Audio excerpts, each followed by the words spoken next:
मैं खुद कानून हूँ, मेरा कोई कुछ नहीं बिगाड़ सकता। जी हाँ, आपने सही सुना। नागपुर के वाना डोंगरी से एक बेहद हैरान और परेशान करने वाली खबर सामने आ रही है।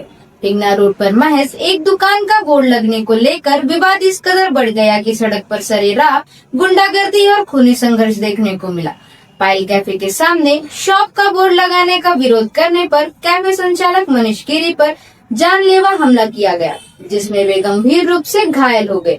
लेकिन इस मामले में सबसे बड़ा और चौंकाने वाला मोड़ तब आया जब आरोपी पक्ष की तरफ से पीड़ित परिवार को सीधे तौर पर धमकियां दी जाने लगी। आरोपी का कहना है कि वाइन शॉप का मालिक खुद पुलिस महकमे से जुड़ा है और अब खाकी की धौंस दिखाते हुए कह रहा है, मैं खुद कानून हूँ, मेरा कोई कुछ नहीं बिगाड़ सकता। कोणी नाही येणार। आता कायदा हा कोणासाठीच नाही आहे।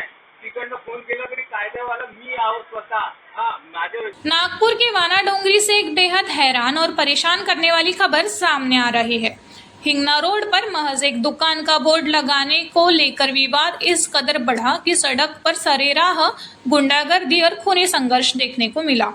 पायल कैफे के सामने वाइन शॉप का बोर्ड लगाने का विरोध करने पर कैफे संचालक मनीष गिरी पर जानलेवा हमला किया गया, जिसमें वे गंभीर रूप से घायल हो गए हैं। लेकिन इस मामले में सबसे बड़ा और चौंकाने वाला मोड़ तब आया जब आरोपी पक्ष की तरफ से पीड़ित परिवार को सीधे तौर पर धमकियां देने जाने लगी।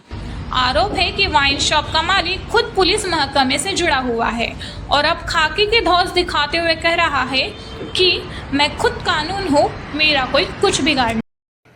क्या हुआ था आपके साथ में? सर, मेरा नाम मनीष गिरी है। मेरा वाना डोंगरी एसओएस स्कूल के अपोजिट में पायल कैफे के नाम से है। तो 13 तारीख की बात है, मैं मेरे कैफे में प्रेजेंट था। उस समय मेरे ऊपर में केबी बियर एंड वाइन शॉप है। वो किसी ट्रैफिक पुलिस मनीष भोसले के नाम से ट्रैफिक पुलिस वाला है, उसकी शॉप है। उसने अपने लड़के के नाम पे लाइसेंस लेके शॉप बनाया है। तो 13 तारीख के दिन मैं अपने शॉप में प्रेजेंट था, तो वो आए और मेरे कैफे के सामने अपने बियर शॉप का बोर्ड लगा रहे थे। मैंने उनको प्यार से बोला कि सर मेरे कैफे के सामने आप मत लगाइए। तो उन्होंने मुझे गाली देके, मेरे माँ बहन की गाली देके मेरे साथ मारपीट की। तो फिर मैं तुरंत पुलिस स्टेशन में गया, लेकिन तब मेरी एफआईआर नहीं ली गई। मुझे सिर्फ एनसी देके वापस भेज दिया गया। फिर मेरे परसों के दिन 2 तारीख को मेरी एफआईआर हुई है। तो मैं चाहता हूँ कि मेरे जो उनका बियर शॉप का लाइसेंस है, वो मुझे ऐसा लग रहा है कि स्कूल के सामने होने के बावजूद उनको लाइसेंस उसने अपने पहचान के और पावर के इसमें लाइसेंस लिया हुआ है।